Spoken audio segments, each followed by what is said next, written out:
When I first started reading American literature, to me it felt like something was missing, like it lacked a certain depth. But I came to realize that I was missing something very important. Now, I remember reading The Great Gatsby by F. Scott Fitzgerald and thinking, wow, this is beautiful, it's sharp, but it all feels so temporary, like something's missing.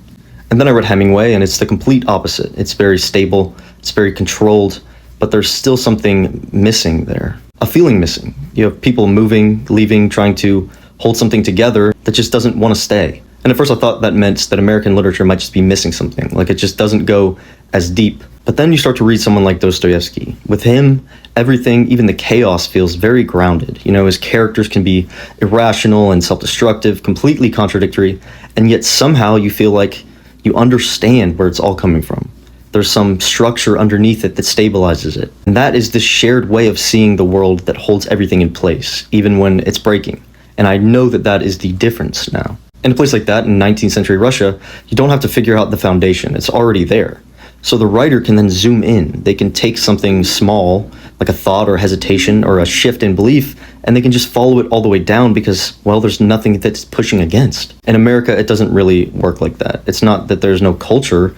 It's the fact that there's too many cultures all at once. You have different histories, different expectations, different ways of understanding the same situation, and they don't always line up cleanly. So if you're trying to figure out why someone does something, the answer isn't sitting in one place. It's very spread out. And I think that's why the writing starts to look the way it does. Fitzgerald, for example, builds these huge, glittering environments just to show you something internal that would be almost invisible on its own. Hemingway does kind of the opposite and puts people in war and exile, constantly in motion because their inner life doesn't exist separately from those conditions. And I thought that was about avoiding depth, but it's not. It's that you can't isolate these things as easily. Then you look at someone like William Faulkner, and it becomes almost overwhelming.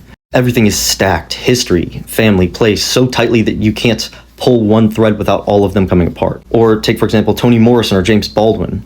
There's no distance at all. They go straight into it, into history that hasn't even settled yet, into identity that's still being shaped in real time. And somehow the more specific it gets, the more it opens up. So that original feeling that something wasn't fully explained can start to look a little different. It's not that the writing can't reach the why, it's that the why isn't clean. It doesn't sit in one system, one tradition, one set of assumptions. It's pulled from all different places at once. And when that's the case, the writing has to do more work just to make it visible.